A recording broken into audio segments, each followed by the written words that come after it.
پاکستانی تاریخ کی آج تک کی سب سے طاقتور ترین خاتون جنرل رانی کا اصل نام اقلیم اختر تھا۔ نہ تو وہ سیاستدان تھی، نہ کسی نواب یا جاگیردار گھرانے سے تعلق تھا اور نہ ہی ان کا واسطہ ادب یا شوبز سے تھا، اور تعلیم بھی میٹرک فیل تھی، مگر اپنے دور میں پاکستانی سیاست کا مضبوط کردار تھی اور ان کے ایک اشارے سے ملک میں فیصلے ہوتے تھے اور ان کے ڈیرے میں فوجی آفیسر، سیاستدانوں اور تاجروں کا جمع غفیر رہتا تھا۔ پاکستانی سیاست کا مشہور نام ذوالفقار علی بھٹو تک ان کے در کے سوالی تھے۔ ویڈیو کو آخر تک دیکھنا، اس میں پاکستانی تاریخ کے اس طاقتور ترین کردار کی مکمل تفصیل کے ساتھ جنرل یحییٰ خان بھٹو اور اس دور کے سیاستدانوں کو جنرل رانی کیسے چلاتی تھی اور اس مضبوط کردار کا دردناک انجام کا مکمل تذکرہ ہے۔ اقلیم اختر 1931 میں گجرات کے ایک چھوٹے سے زمیندار کے گھر میں پیدا ہوئی۔ کچھ عرصہ تک تو وہ اسکول جاتی رہی مگر میٹرک نہیں کر سکی۔ کم عمری ہی میں ان کی شادی ایک پولیس آفیسر سے کر دی گئی۔ یہ شادی کئی سال چلی اور اس دوران اوپر تلے ان کے 6 بچے پیدا ہوئے۔ 60 کے دہائی کے اوائل کا ذکر ہے کہ اقلیم اختر اپنے خاون کے ساتھ مری کی مشہور مال روڈ پر چہل قدمی کر رہی تھی۔ خاتون نے وقت کے عام دستور کے مطابق برقع اوڑھ رکھا تھا۔ اس دوران اچانک ٹھنڈی ہوا کا ایک جھونکا آیا۔ جھونکے کا لمس اپنے چہرے پر محسوس کرنے کے لیے انہوں نے ایک لمحے کو نقاب اٹھا دیا۔ روایتی تھانے دار خاون کو اپنے 6 بچوں کی ماں کا چہرہ مال روڈ پر لوگوں کے درمیان یوں عریاں ہونا پسند نہیں آیا اور انہوں نے بیوی کو ڈانٹ پلائی، جس نے اقلیم اختر کے اندر بغاوت کا شعلہ بھڑک دیا۔ خاون کی ڈانٹ میں انہیں اتنی ذلت محسوس ہوئی کہ ان نے وہیں اپنا برقع نوچ کر مال روڈ پر پھینک دیا۔ اور دوستو، اقلیم اختر نے اسی وقت طے کر لیا کہ اب وہ کسی خاون کی بیوی بن کر نہیں رہیں گی۔ وہ خود اپنے پاؤں پر کھڑی ہوں گی اور اپنی مرضی کی زندگی گزاریں گی، جہاں انہیں روکنے ٹوکنے اور ڈانٹنے ڈپٹنے والا کوئی نہ ہو۔ اور بعد میں ان نے ایک انٹرویو میں کہا ہے کہ میں مردوں کو انہی کے کھیل میں شکست دینا چاہتی تھی۔ میرا خاون پولیس میں تھا، اسی لیے میں نے بہت سے طاقتور مردوں کو دیکھا تھا اور مجھے احساس ہوا کہ تمام طاقتور مردوں کو اپنی بڑھاس نکالنے کی ضرورت محسوس ہوتی ہے اور یہ بڑھاس کسی بستر کے ساتھی کی صورت میں نکل سکتی ہے۔ مرد کا عہدہ جتنا بڑا ہوگا اس کی یہ ضرورت اتنی ہی شدید ہوگی۔ اقلیم اختر نے مردوں کی یہی ضرورت پوری کرنے کے لیے ایک ایجنسی کھول لی، جس میں کئی خوبرو لڑکیاں ان کے لیے کام کرنے لگی، جن میں فلموں کے بعض ناکام اداکارائیں بھی شامل تھیں۔ اس مقصد کے لیے انہوں نے کراچی یا لاہور جیسے بڑے شہروں کے بجائے راولپنڈی کا انتخاب کیا۔ اسی دوران کسی طرح سے جنرل یحییٰ اور اقلیم اختر کے ستارے ٹکرا گئے۔ یہ ملاقات کہاں ہوئی، کن حالات میں ہوئی، اس بارے میں مختلف راوی مختلف کہانیاں بیان کرتے ہیں۔ خود اقلیم کہتی ہیں کہ یہ ملاقات ناؤ نوش کے ایک محفل میں ہوئی تھی۔ یحییٰ خان بتاتے ہیں کہ میں جنرل رانی کو بچپن سے جانتا ہوں، جب میرے والد کی گجرات میں پوسٹنگ تھی۔ یحییٰ خان سے قربت کی وجہ سے اقلیم اختر کو عرف عام میں جنرل رانی کہا جانے لگا۔ مشہور ہے کہ یہ خطاب انہیں ذوالفقار علی بھٹو نے دیا تھا۔ 1965 کی جنگ میں جب یحییٰ خان چھم جوڑیاں سیکٹر کے انچارج تھے، اس وقت فوجی ہیلی کاپٹر میں رانی کے گھر چلے جایا کرتے تھے۔ ایک دن یحییٰ خان داد عیش دینے کی غرض سے اس کے پاس گیا تو وہ ایک دوسرے ڈی ایس پی مخدوم کے ساتھ رنگ رلیاں منا رہی۔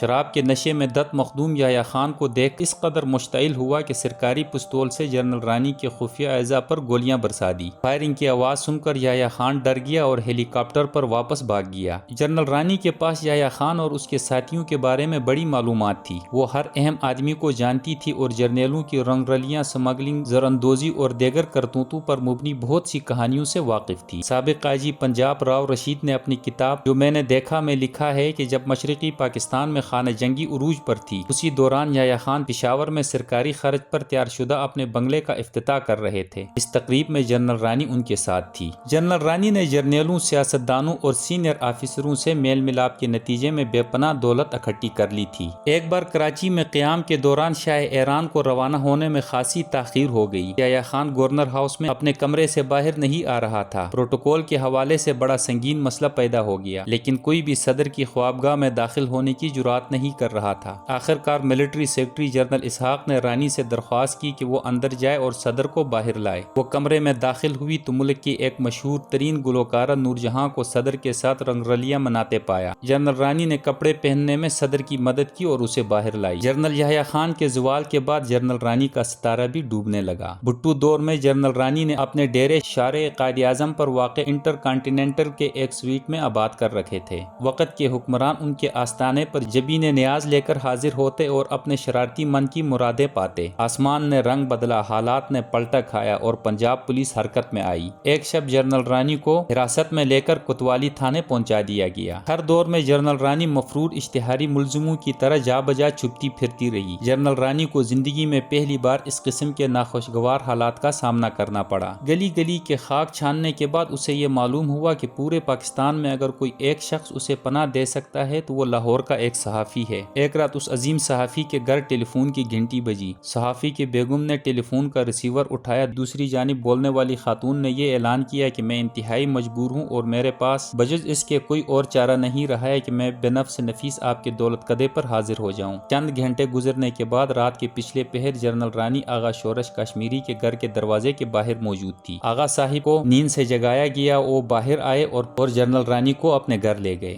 جنرل رانی نے حکومتی مظالم کی ایک لمبی داستان سنائی اور اس کے بعد پناہ کی طلبگار ہوئی۔ آغا صاحب نے کہا کہ میں تمہیں تادیر اپنے ہاں پناہ نہیں دے سکتا۔ یہ سننا تھا کہ جنرل رانی نے ایک ضخیم البم آغا صاحب کو پیش کی اور کہا کہ اس البم میں پاکستان کے سول و ملٹری بیوروکریٹوں، سیاستدانوں اور سرمایہ داروں کی زندگی کے مخفی گوشے تصویری زبان میں حقیقت حال بیان کر رہے ہیں۔ آغا صاحب نے جنرل رانی کو اپنے ہاں ایک رات ٹھہرنے کی اجازت دے دی۔ یہ رات جنرل رانی نے آغا شورش کشمیری کے گھر کے عقب میں بھینس کے لیے بنے ایک چھپر کے نیچے گزاری۔ 5 اسٹار ہوٹلوں، صدارتی محلوں اور وزارتی ایوانوں کے مخملوں اور گداز بستروں پر راتیں بسر کرنے کی عادی خاتون کے لیے یہ رات یقیناً قیامت کی رات تھی۔ صبح ہوتے ہی وہ چل دی۔ آغا صاحب نے ان کے دیے ہوئے تحفہ کو اس کے آنکھوں کے سامنے نظر آتش کر دیا اور کہا، آج تم یہ تصویریں اٹھائے پھر رہی ہو، کل تم ان لوگوں کے نگار خانہ عیش کی رونق ہوگی۔ آغا صاحب نے جو کچھ کہا وہ سچ ثابت ہوا۔ بھٹو حکومت سے جنرل رانی کی خفیہ ڈیل ہو گئی۔ جنرل رانی بھی زیر زمین چلی گئی اور اس کے بارے میں اچھالی جانے والی رنگین داستانوں پر بھی پردہ ڈال دیا گیا۔ پاکستان کے اکثر حکمران کسی نہ کسی جنرل رانی کے زیر اثر رہے ہیں۔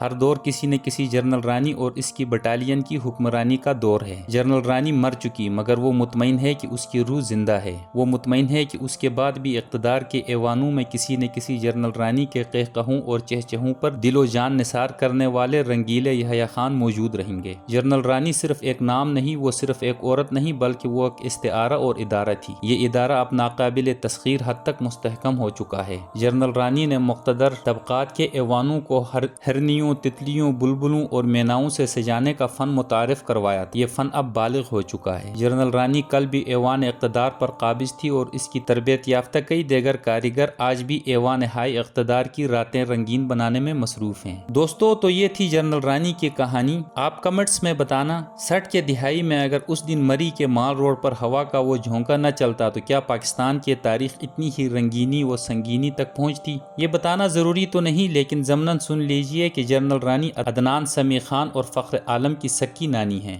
ان کا انتقال 1 جولائی سن 2002 کو لاہور میں ہوا۔ دوستو، یہ معلوماتی ویڈیو اگر آپ کو پسند آئی ہے تو اپنے دوستوں کے ساتھ شیئر کریں اور ایسی ہی معلوماتی اور تاریخی ویڈیوز کو دیکھنے کے لیے چینل کو سبسکرائب کریں۔